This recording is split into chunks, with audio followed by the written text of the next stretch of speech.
যেই মানুষ আসলে আমার আল্লাহকে ভয় করবেন, ওই মানুষ গলায় ছুরি লাগলেও কখনো গুনার কাছে যাবে না। শাস্তির ভয়। কিসের ভয়? আপনার লাইনের কত মানুষ ব্যবসা করে নামাজ ছাড়ে না, চাকরি করে নামাজ ছাড়ে না। কত আপনার লাইনের র্যাব, আর্মি, পুলিশ, বিডিআর 5 ওয়াক্ত নামাজ পড়ে। ডাক্তার, প্রফেসর, ইঞ্জিনিয়ার ডাক্তারি করে, রোগী দেখে, আজান হলে নামাজে দাঁড়ায় যায়। একটু নিজের বিবেক দিয়া ভাবেন, আপনি কেন পারেন না? আপনি বোধহয় আরো 50 বছর বাঁচবেন, তারপরে আপনি আমল করবেন। রমাজানের সময় দেখেন নাই, ঈদের বাজার নিয়ে রওনা, কুমিল্লায় ট্রাকের সাথে ধাক্কা লেগে জায়গায় শেষ হয়ে গেল।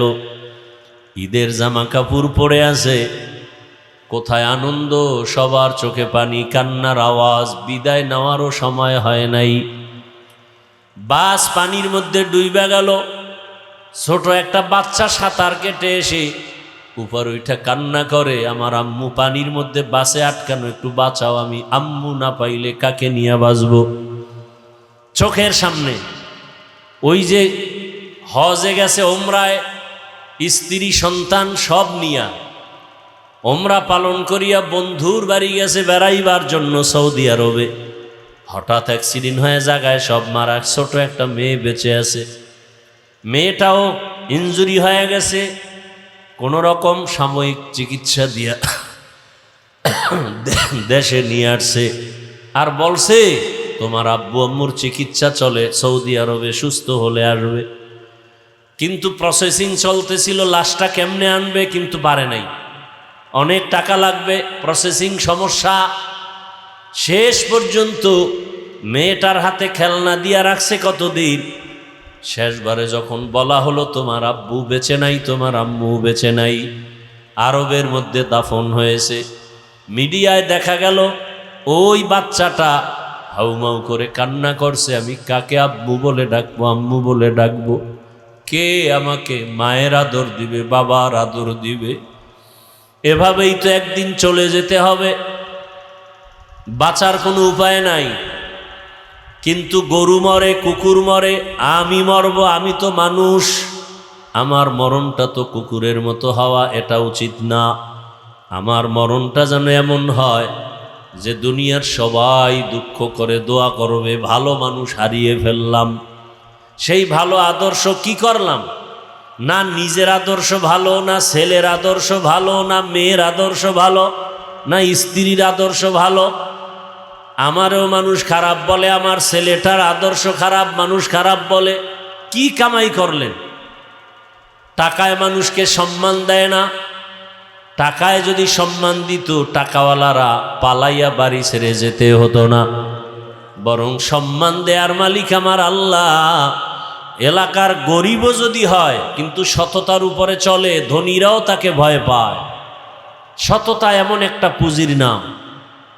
সৎ মানুষকে মানুষ ভয় পায়, যারা মিথ্যা বলে না এদেরকে মিথ্যাবাদীরা ভয় পায়। ভাইরা আমার, আল্লাহর ভয়টা যদি আমার মধ্যেও না থাকে, তখন আমার চলাফেরার কোনো ব্যালেন্স থাকবে না। একটা ছাত্রের অন্তরে যদি আল্লাহর ভয় না থাকে, ওস্তাদের সাথে বেয়াদবি করতে চিন্তা করবে না, ঠিক নি? অনেক জায়গায় দেখা যায় মিডিয়ায়, ওস্তাদ শিক্ষকের সাথে বেয়াদবি হয় না, হয় না? আগে দেখতাম স্কুল কলেজের ছেলেরা মেয়েরা শিক্ষকের বিরুদ্ধে আন্দোলন করে, এখন আমগো হুজুরগো মধ্যেও ঢুকে গেছে না, কথা বলে না। মাদ্রাসার মধ্যে আন্দোলন মিছিল দেয়, হুজুরের কাছে পড়ব না, এই হুজুরকে মাদ্রাসা থেকে বের করো। এদের মতো বেয়াদব কি দুনিয়াতে আর হতে পারে? এরা দুনিয়াতে মরার আগেই ধ্বংস হয়ে যাবে, কোনো সন্দেহ। তবে দোয়া করি আল্লাহ হেদায়াত দান করেন। আরো আস্তে করে বলেন। জীবনের অমূল্য সম্পদের নাম আদব। লিকুল্লি শাইইন জিনাতুন ফিল ওয়ারা ওয়া জিনাতুল মারই তামামুল আদাবি। আজ খোদা খা হিমে তৌফিক আদব বেআদব মাহরুমে গাশ আজ ফজলে রাও। আদবওয়ালা জিন্দেগির বড় দাম। শুধু হুজুরের সামনে নামাজের সুরাতে বসার নাম আদব না। যেই জিনিসটা যেই জায়গায় রাখা উচিত ওই জায়গায় রাখার নাম আদব। যেখানে যেইভাবে কথা বলা উচিত ওইভাবে কথা বলার নাম আদব। যেখানে যেইভাবে চলাফেরা উচিত ওইভাবে চলাফেরার নাম আদব। এই আপনারা উঠেন কেন? হেদায়েত হয়ে গেছেন না ব্যারাম? হ্যাঁ, উঠার ব্যারাম থাকলে ঢুকছেন কেন প্যান্ডেলে? ডিস্টার্ব করেন কেন? অন্যের ক্ষতি করার জন্যই দুনিয়াতে আসছেন আপনারা। কত মানুষ বসে আছে, আপনারা তো অভ্যাস না থাকলে আপনি বাইরে দাঁড়াইতেন।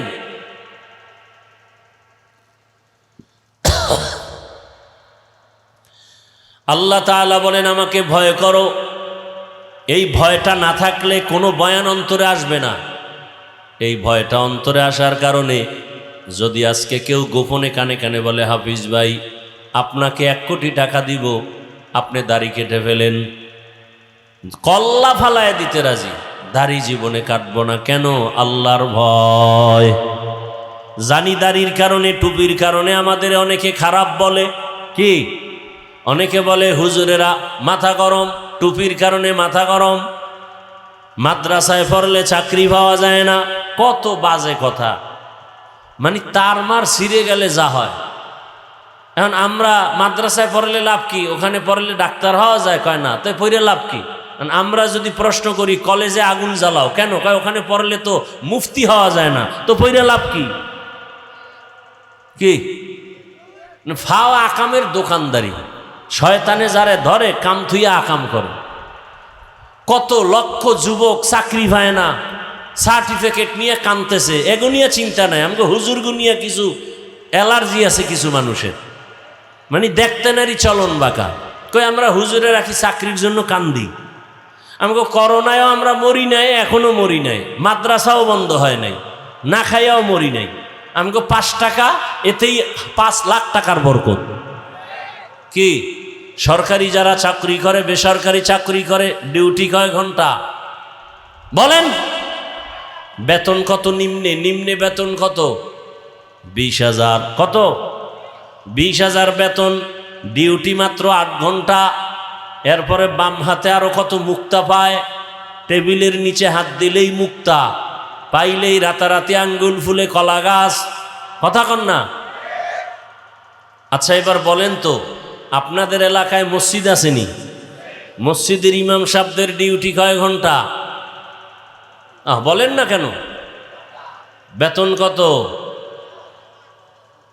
এই জুলুম থেকে কবে বাঁচাবেন এই জাতিকে বলেন? আপনাদের বিবেকের উপরে ছেড়ে দিলাম। সরকারি বেসরকারি ডিউটি করে 8 ঘন্টা, বেতন 20,000। মসজিদের ইমাম সাহেবের ডিউটি 24 ঘন্টা, বেতন 5,000, 6 মাস বাকি। কারণ কি? এখন আর কথা নাই, শেষ। একেবারে বুদ্ধি শুদ্ধি সব তলায় গেছি গা। এখন আর অ্যালার্জি নাই। সভাপতি সাহেব বেতন দেন কত মসজিদে? কয় 100। সেক্রেটারি সাহেব গরিব, কয় না সভাপতির থেকেও ধনী, আপনি দেন কত? 50। কেন? সভাপতির থেকে ধনী হলে সে 100 দিলে আপনি 50 কেন? কয় বেশি দিলে বেদবি হবে। আছে না নাই? তাহলে মাত্র 5,000 বেতন ইমাম সাহেবের, 6 মাস বাকি। এরপর ইমাম কি রিমান্ডে রাখে? ইমামরে রিমান্ডে। জোহরের নামাজে নাই, আসরের সময় গেটের সামনে একজনে ধরে ফেলাইছে, এই হুজুর জোহরে ছিলেন কই? কে তুমি? এত বড় ধমক দাও? আমি রিক্সা চালাই। তো পাওয়ার কি? 5 টাকা বেতন দেই, সেই পাওয়ার। এরকম বেয়াদব আছে না নাই? আমার কথাগুলো বুঝতেছেন? বিবেকের ভিতরে একটু রাখেন, কথাগুলো কামে লাগবে। হেদায়েত যে হয় না তার কারণ কি? আল্লাহ বিবেক দিছে, একটু ভাবেন। আপনারা সরকারি চাকরি করেন, বেসরকারি আবার আন্দোলন করেন, বেতন বাড়াও, নাইলে গদির মধ্যে লালবাতি জ্বালায় দেন। ইমাম সাহেবের 5,000, 24 ঘন্টা বেতন, ওই ডিউটি, কত বাজে কথা বলেন। ইমাম সাহেব আন্দোলন করছে কোনোদিন? জুমার দিন বলছে, এই আসরের আগে বেতন যদি 30,000 না করো, আসরের নামাজে সূরাগুলো উল্টা পড়া হবে, বলছে কোনো ইমাম সাহেব? এরপরও যারা আলেম ওলামারে দেখতে পারে না, এরা নিকৃষ্টতম বেয়াদব। এদের মতো বেয়াদব পৃথিবীতে আর কেউ হতে পারে না। আর আমাদের মধ্যে কিছু বেয়াদবি চলতেছে। ছাত্ররা আলেমদের সাথে বেয়াদবি করে, শিক্ষকের সাথে বেয়াদবি করে। আল্লাহর জাতের কসম করে বলে গেলাম, যদি এই বেয়াদবি অব্যাহত থাকে তাহলে জিন্দেগি মরার আগেই ধ্বংস হয়ে যাবে। পর্দার আড়ালের মা বোনেরা, বৃদ্ধ বাবাজি, অনুরোধ করে বলছি, আমার যুবক, তুমি স্কুলে পড়ো, কলেজে পড়ো, চাকরি করো, ব্যবসা করো, বাধা নাই। তুমি স্কুলে পড়ে ডাক্তার হও, ইঞ্জিনিয়ার হও, প্রফেসর হও, ওসি, ডিসি, এসপি হও, দাবি আমার একটা, সারা বাংলাদেশে বেয়াদব হইও না। কি হইও না? বেয়াদব হইও না। বলতে পারো হাফিজ ভাই ডাক্তার হব, ইঞ্জিনিয়ার হব, বেয়াদব হব না, তার ব্যাখ্যা কি?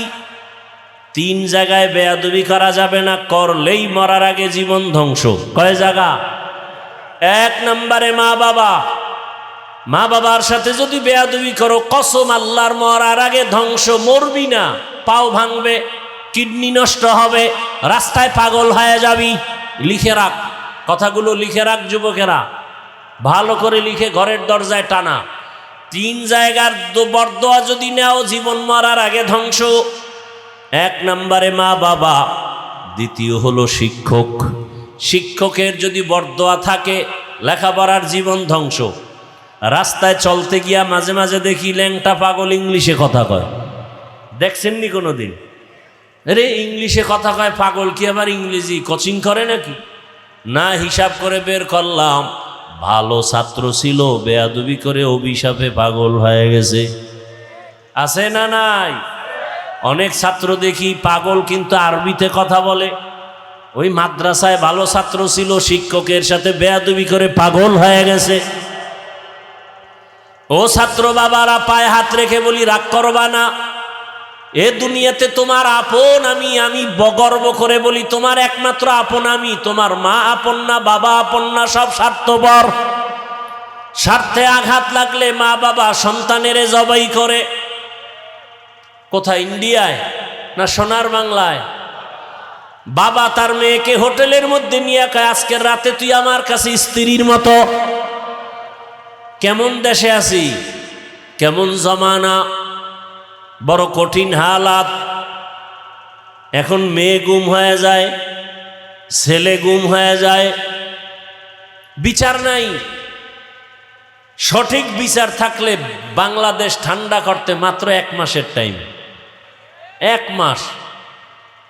পলিথিন বন্ধ করো, দোকানপাটে বন্ধ করে লাভ কি? ফ্যাক্টরিতে আগুন জ্বালাও, সব ঠান্ডা। কি আসল জায়গায় না বিচার করতে হবে?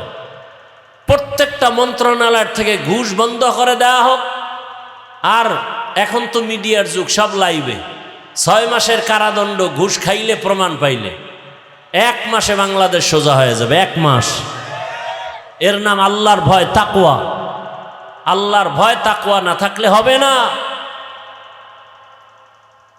ওই রোহিঙ্গা ওলামায়ে কেরাম 5 টাকা ভাগ কইরা অর্ধেক দিয়ে আসছে রোহিঙ্গাদেরকে, আবার আরো অনেকে দিয়ে আসছে। কিন্তু আলেমরা আল্লাহর কাছে দোয়া করছে, বিনিময়ে কিছু চায় নাই। আর অন্যরা গিয়া ব্যানার টানাইয়া এনজিওর শাখা খুলছে। এনজিওর শাখা কইলা বলে, এইবার টাকা নাও, মাসে মাসে কিস্তি দাও। আসেনি? কিস্তি যদি না দিয়া মরে, কবরের কাছে গিয়া লোকেরা দাঁড়ায়, লাশ কবরে নিবি না, কিস্তি আদায় কর। আছে না নাই? বড় কঠিন হালাত। এই কথাগুলো আমরা যদি আপনাদের না বলি, কে বলবে? জাহান্নাম থেকে বাঁচাবার জন্যই বলি, আর কোনো স্বার্থের জন্য বলি না। কারো সাথে কোনো আদাওয়াতি দুশ্মনী নাই। আল্লাহ সবাইকে হেদায়াতের দৌলত দান করেন, তাকওয়াওয়ালা জিন্দেগি দান করেন। ও আমার যুবক বাবারা, যুবক বাবারা, স্কুলে পড়ো, কলেজে পড়ো, চাকরি করো, তোমার মতো কত ছেলে 5 ওয়াক্ত নামাজি স্কুল কলেজে আছে না নাই? তুমি কেন পারবা না? তোমার মতো যুবক রাস্তায় গাড়ি চালায়, নামাজ পড়ে, তুমি পারবা না কেন? আল্লাহর ভয় অন্তরে জমা করো। আল্লাহর ভয় যখন অন্তরে থাকবে, মরিয়া গেল সে হারাম খাবে না। ওমরে ফারুকের ঘটনা প্রায় সময় বলি। খলিফাতুল মুসলিমিন, এত বড় দামি বান্দা ওমরে ফারুক, এক সময়ের বিশ্ব সন্ত্রাসী তরবারি নিয়ে দৌড়ায় নবীকে জবাই করার জন্য। রসুলকে জবাই করতে গিয়ে ওমরের মতো বান্দা কালেমা পড়ে মুসলমান হয়ে পাওয়ার বেড়ে গেল। এখন ওমর যেই পথে চলে, শয়তান ওই পথে চলে না। পাওয়ার সেই ওমর ঈদের কয়েকদিন আগে বাজার করবে, কিন্তু টাকা নাই। স্ত্রীকে বলল কি করা যায়? স্ত্রী বলে, অর্থ মন্ত্রণালয় থেকে আগামী মাসের বেতনটা নিয়ে আসেন অগ্রিম। কাকে বলল? দেখছেন নি কারবার? এরা অজুনে এই 1 মিনিটও হয় নাই, 1 মিনিট নয়, 5-10 সেকেন্ডের মধ্যে খবর নেই। এই ওয়াজ শুনবেন আর হেদায়াত। স্ত্রী বলল 1 মাসের অগ্রিম বেতন নিয়ে আসেন। কাকে বলল? এটা বলতে তাবিজ লাগে না? ওমরে ফারুক চিঠি লেখলেন অর্থ মন্ত্রণালয়ের জিম্মাদার আবু ওবায়দা ইবনুল জাররাহ। এবার চিঠি লেখলেন, আমাকে 1 মাসের অগ্রিম বেতন দিয়া দাও। একেবারে সরকারি সিল মাইরা দিছে। চিঠিটা নিয়ে যখন ইবনুল জাররাহ তার কাছে চলে গেল, তিনি উল্টা দেখা কান্না কইরা আবার চিঠি আর একটা উল্টা লেখছে প্রশ্ন করিয়া। ওমরের কাছে যাও, আমার এই চিঠির উত্তর দিয়া দাও, 2টা প্রশ্ন আছে, জবাব দিলে টাকা দিবে, আর আগে না। দেখছেননি কারবার? রাজনীতি বুঝেননি? ওমর পুরা দেশ চালায়, আর অর্থমন্ত্রী কথার কথা, এর কাছে যদি টাকা চায় না দিয়া উভয় আছে। হ্যাঁ, কিন্তু সে চিঠি লেখছে, ওমরের টাকা দেওয়া হবে না, 2 প্রশ্নের জবাব দিতে হবে। রাজনীতি কি জিনিস ইসলামে শিখায় গেছে। ওই ইসলাম না থাকলে রাজনীতি থাকবে না, দুর্নীতি চলবে, দুর্নীতি। এবার চিঠি পাইয়া ওমরও কাঁদতেছে। চিঠির মধ্যে 2টা প্রশ্ন, আল্লাহর ভয় নিয়ে প্রশ্ন করা হলো। খলিফাতুল মুসলিমিন, আপনি যে 1 মাসের অগ্রিম বেতন চাইলেন, প্রথম প্রশ্নের জবাব দেন, আগামী 1 মাস পর্যন্ত আপনি বাঁচবেন কিনা? বাঁচার গ্যারান্টি আছে? নাই। দ্বিতীয় প্রশ্ন, আগামী 1 মাস যদি বাঁচিয়াও থাকেন, ক্ষমতার চেয়ারে থাকার গ্যারান্টি আসেনি? কি গ্যারান্টি আছে? কপাল পুরলে তো ফজরের আগে কইবে বিদায়, জোহরের আগে কইব বিদায়, আসরের আগে বলবে বিদায়। বড় কঠিন হালাত। ওমরে ফারুক চোখের পানি ছেড়ে কাঁদলেন। আবু ওবায়দা ইবনুল জাররাহর জন্য দোয়া করলেন, হে মালিক, আমার আবু ওবায়দাকে তুমি কবুল করে নাও। আমাকে আবু ওবায়দা ইবনুল জাররাহ জাহান্নাম থেকে বাঁচাইলো। দেখছেননি? আর আমি যদি অর্ডার করি, মাদ্রাসার আমার অধীনস্থ 22 প্রিন্সিপালকে আমার টাকার আলমারি থেকে 5000 টাকা দাও, না যদি কয় দেওয়া হবে না, আমি নোটিশ করব তাড়াতাড়ি, আমি আসার আগে তুমি বিদায়। কথা কয় না? এটা রাজনীতি না দুর্নীতি? রাজনীতি শিখায় ইসলাম, ইসলাম ছাড়া অন্যগুলো শিখায় দুর্নীতি আর পেটনীতি। আচ্ছা, এখানে অনেক শিক্ষিত লোক আছেন, বলেন তো আল্লাহর কোরআনে রাষ্ট্রনীতির কথা নাই? আল্লাহকে সাক্ষী রেখে বলেন, বলেন নাই? সুলাইমান নবী গোটা দুনিয়াটা চালান নাই? ইউসুফ নবী মিশরের অর্থমন্ত্রী ছিলেন না? কথা বলেন, এটি কোরআন শরীফে নাই? তো কেন বলেন কোরআনে রাজনীতি নেই? কেন বলেন বলেন তো আমাকে? আপনি করেন না সেটা ভিন্ন কথা। যেমন এখানে অনেক আছে নামাজ ঠিকমতো পড়ে না, তার মানে কি নামাজের বিরোধিতা করে? নামাজ না পড়া এক জিনিস, নামাজের বিরোধিতা করা। আপনার ইসলামের রাজনীতি করেন না সেটা আলাদা, কিন্তু ইসলামের রাজনীতির বিরোধিতা করা তো এটা আলাদা না, এটা তো বেঈমান হওয়ার কথা। ভাইরা আমার, এই একদলের মাথা গরম হয়ে গেছে কি যে হুজুর যা একটু ভালো আসিল এখন গেছে লাইন ছাড়া। আছে না নাই? সমস্যা কোথায়? এই চশমার আয়না কালো, স্টেজে এসে দেখে কয় কাপুর কালো কেন? কয় কেয়ামত আয়ে গেছে, যুদ্ধ চলতেছে তো। বাতি কালো কেন? কয় এটাও কেয়ামতের আলামত। মানুষগুলো কালো কেন? কয় এটা 3 নম্বর আলামত। আর একজনে কানে ধরে কয় বেয়াদ্দপ, সব ঠিক আছে, তোর চোখের চিকিৎসা কর। তাবলিগ ভালো, ইসলাম ভালো, কোরআন ভালো, হাদিস ভালো, ওলামায়ে কেরাম ভালো, মাদ্রাসা ভালো, যারা বলে খারাপ ওদের অন্তর খারাপ। অন্তরের চিকিৎসা করো। ও আমার যুবক, এতক্ষণ আলোচনায় কি বুঝলা? স্কুলে পড়া যাবে না, কলেজে পড়া যাবে না। যাবে, তবে পার্কে যাওয়া যাবে না। স্কুলে পড়া যাবে, কলেজে পড়া যাবে, গাঞ্জা খাওয়া যাবে না। স্কুলে পড়া যাবে, কলেজে পড়া যাবে, শিক্ষকের সাথে বেয়াদবি করা যাবে না, মা বাবার সাথে বেয়াদবি করা যাবে না, ওলামায়ে কেরামের সাথে বেয়াদবি করা যাবে না। ঢাকা কলেজে গিয়া তাকাইয়া দেখো কত ছাত্ররা কলেজে ক্লাস করে, মাথায় পাগড়ি, মুখে বড় দাড়ি, বড় জামা, নাই বিড়ি খায়, মদ পান করে। তুমি কেন পারবা না? ও পর্দার আড়ালে মা বোনেরা, আপনার মতো মা কত দামি এই দুনিয়াতে আর কেউ নাই। সব নবীদের মায়ের মতো আপনারা, আপনারা নবীদের মা, সাহাবায়ে কেরামদের মায়ের মতো মা, বড় পীর আব্দুল কাদের জিলানীর মায়ের মতো মা, খাজা মঈনুদ্দিন চিশতি আজমিরি রহমাতুল্লাহ আলাইহির মায়ের মতো মা। আপনার সন্তানটাকে বড় একজন আদর্শবান ডাক্তার বানায় দেন, কোরআন পড়াইয়া। জীবনে যেন শিক্ষকের সাথে বেয়াদবি না করে, আলেমের সাথে বেয়াদবি না করে, মা বাবার দোয়া নিয়ে চলে।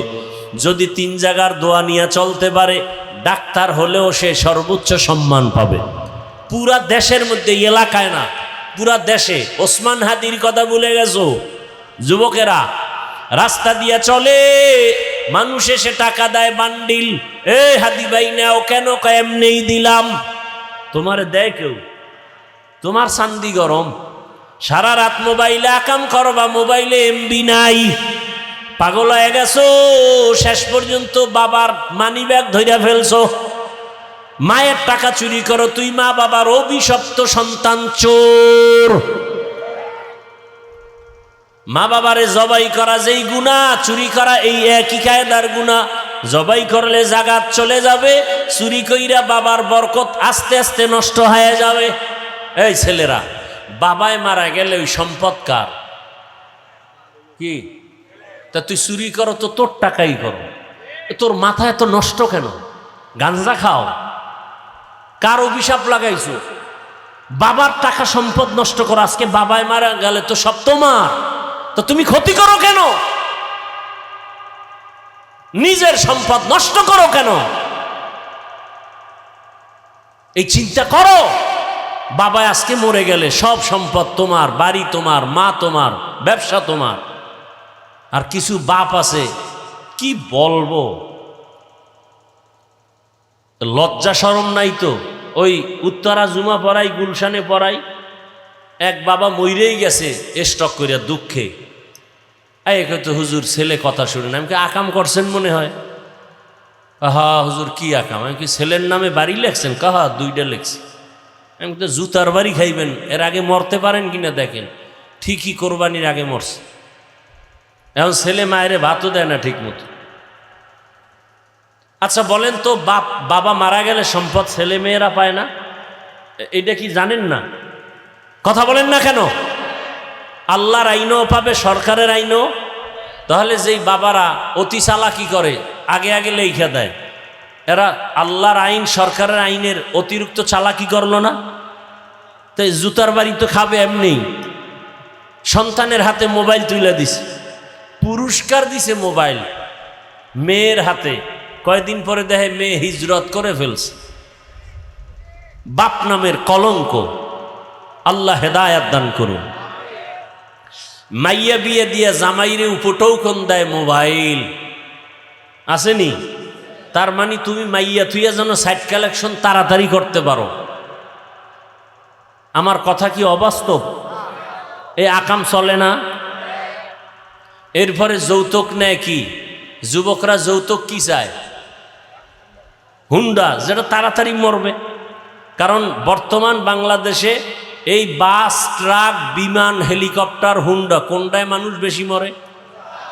এই যাইনা শুনে এইটার নিতেছো, তার মানে তুই তাড়াতাড়ি মরবি। আর ভালো কামে তো যাও না, মরারই কথা। আর হুন্ডায় উঠলে তো শরীরে আগুন জ্বলে, আগুন। পেছনে যদি বিপরীত পার্স থাকে তো আরো আগুন। তো প্রতিদিন মায়ের থেকে বিদায়টা আগে নিয়ে রাখবি। মা আকামে যাইতো আর ফেরত আসতে নাও পারি, তো দাবি টাবি রাখবা না, আকাম করতে যাই পার্কে। ভালো কামে তো যায় না। কি সত্য কথাটা বলেন?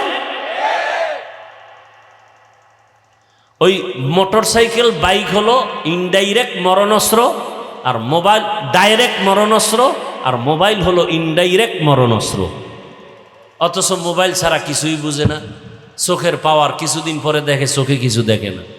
হার্ট ব্যথা, হ্যাঁ, কিডনি ড্যামেজ হয়ে গেছে, ঘাড় ব্যথা। সারা রাত আমরা মোনাজাত ধরি বইয়া, আর এই কপাল পরারা মোনাজাত ধরে হইয়া সারা রাত আকাম করে মোবাইলে। চোখের গুণা, এই মিথ্যা বলতেছি, হাতের গুণা, জবানের গুণা, অন্তরের গুণা। মায়ও ওদিকে এক রুমে মোবাইল চালায়, স্বামী আর এক রুমে, ছেলে এক রুমে, মেয়ে আর এক রুমে। মানে পুরো বাড়িটা জেনা চলতেছে মোবাইলে, জেনা। রাগ করতেছেন? আমি যা বলতেছি এগুলো কি বাস্তবে আছে? তাহলে এই সন্তানের থেকে কি আশা করবেন আপনি? গাছ ভালো হলে না ফল ভালো হবে? এজন্য বলি, পর্দার আড়ালের মা বোনেরা, আপনাদের জীবন বড় ধন্য। এখনো সময় আছে, একটা আদর্শ সন্তানের মা হয়ে কবরে যান। সন্তানের হাতে মোবাইল দিয়েন না, কোরআন দেন। কোরআন স্কুলে পড়ে কোরআন পড়াবেন, ডাক্তার হবে কোরআন পড়াবেন। একদিন ডাক্তার হয়ে রুগী দেখবে, আজান হলে নামাজে যাবে, কোরআন পড়ে দোয়া করবে। আর মানুষের কাছে বলবে আমার মা বাবা এত ভালো ছিল। মা বাবারে কোনোদিন দেখি না নামাজ বাদ দিতে। আমার আব্বু আম্মু কত ভালো ছিল, কখনো মা বাবা ঝগড়া করে নাই। কি সন্তান প্রশংসা করবে না? আবার যেই মা বাবা অন্যায় করে, সন্তান এক সময় ধিক্কার দিবে, মা বাবা বড় খারাপ ছিল, সারাদিন মোবাইল নিয়ে থাকতো, বেগানার পেছনে থাকতো, ঝগড়া করতো, মা বাবারে গালি দিত, বাবায় মাকে গালি দিত। এই অভিশপ্ত মা বাবার কারণে আমি সন্তান খারাপ হয়ে গেছি। অতএব আমি অনুরোধ করে বলছি, তওবা করো। গুনাহ তো হয়েই গেছে, আমারও গুনার শেষ নাই। আল্লাহর কাছে তওবা করো, মনে মনে, জোরে না। মনে মনে বলো না, হে আল্লাহ, জীবনে কত দাড়ি কাটলাম, নামাজ ছাড়লাম, বেপরদায় চললাম, মা বাবার সাথে বেয়াদবি, শিক্ষকের সাথে বেয়াদবি, ওলামায়ে কেরামের সাথে বেয়াদবি। ও আল্লাহ, তোমার হুকুমের বাইরে চলছি, নামাজ পড়ি নাই, পার্কে দৌড়াইছি। আজকে থেকে তওবা করতেছি, আর নামাজ ছাড়বো না, বেপরদায় চলবো না, মোবাইলে গুনাহ করবো না। মা বাবার দোয়া নিয়া, শিক্ষকের দোয়া নিয়া, ওলামায়ে কেরামের দোয়া পরামর্শ নিয়া, নবীজির সুন্নত অনুযায়ী চলবো। তওবা করার মতো যদি কারো অন্তর তৈরি থাকে, মুনাফিকি না থাকে, যাদের তওবার নিয়ত আছে, দুটো হাত আল্লাহকে দেখায়া দাও। আয় আল্লাহ, হাতগুলো কবুল করে নেন, তওবা কবুল করে নেন, তওবার উপরে মজবুত হইয়া চলার তৌফিক দান করেন। আমিন। আলহামদুলিল্লাহি রাব্বিল আলামিন। والصلاة والسلام على سيد الأنبياء والمرسلين وعلى آله وأصحابه أجمعين رب ارحمهما كما ربياني صغيرا ইয়া আল্লাহ মাহফিল কবুল করে নেন, মাদ্রাসা কবুল করে নেন, ওস্তাদ ছাত্র মুহিব্বিন মুতাআল্লিকিন এলাকাবাসীকে কবুল করে নেন, আমার যুবকদের কবুল করে নেন, মা বোনদের কবুল করে নেন। রব্বুল আলামিন ঘরে ঘরে সুন্নতের আমল চালু করে দেন। আয় আল্লাহ 5 ওয়াক্ত নামাজি বানায়া দেন, মা বোনদের পর্দাওয়ালা বানায়া দেন, সন্তানগুলো নেককার বানায়া দেন, মোবাইলের গুনাহ থেকে হেফাজত করেন। আয় আল্লাহ স্কুল কলেজ সহ মাদ্রাসা মসজিদগুলো কবুল করে নবীর আদর্শওয়ালা বানায়া দেন, বাংলাদেশ শান্তির দেশ বানায়া দেন। আয় আল্লাহ আদবওয়ালা জীবন আমাদের দান করেন, মা বাবা শিক্ষক ওলামায়ে কেরামের থেকে বেয়াদবির থেকে হেফাজত করেন। আয় আল্লাহ সারা দুনিয়াবাসীকে মাফ করে দেন। আয় আল্লাহ প্রবাসের জীবনে যারা ব্যবসা চাকরি করে হেফাজত করেন। আয় আল্লাহ আমার দেশকে শান্তির দেশ বানায় দেন। আয় আল্লাহ যারা ব্যবসা চাকরি করে হালালভাবে বরকত বাড়ায় দেন। আয় আল্লাহ আমাদের মা বাবা মুরব্বীরা যারা কবরে জান্নাত বানায় দেন, যারা বেঁচে আছেন হায়াত বাড়ায় দেন, অসুস্থ যারা সুস্থ বানায় দেন। আয় আল্লাহ আওয়াজে কথায় রুহানিয়াতে স্পষ্টতা রব বাড়ায় দেন। সারা দুনিয়ায় ইজ্জতের সাথে খেদমতের জন্য কবুল করে নেন। আয় আল্লাহ তাআলা আমরা যারা হাত তুলেছি আমাদের মা বাবা মুরব্বী যাদের দুনিয়ায় নাই, মেহেরবানি করে আপনি কবর জান্নাত বানায়া দেন। যারা বেঁচে আছেন দীর্ঘ নেক হায়াত দান করেন। পরস্পরে হিংসা দূর করে মোহাব্বত বাড়ায়া দেন, চলার পথে হেফাজত করেন। আয় আল্লাহ তাআলা বাতিলের মোকাবেলায় বিজয় দান করেন। আয় আল্লাহ নবীজির মোহাব্বতে আমাদের কবুল করে নেন। নবীজির রওজা বাইতুল্লাহ জিয়ারতের তৌফিক দান করেন, তাকওয়াওয়ালা জিন্দেগি দান করেন। নবীজির মোহাব্বতে আমাদের দোয়া কবুল করে নেন। আউফাউযু আমরি ইলাল্লাহ ইন্নাল্লাহা বাসীরুম বিল ইবাদ বিরহমাতিকা ইয়া আরহামার রাহিমিন।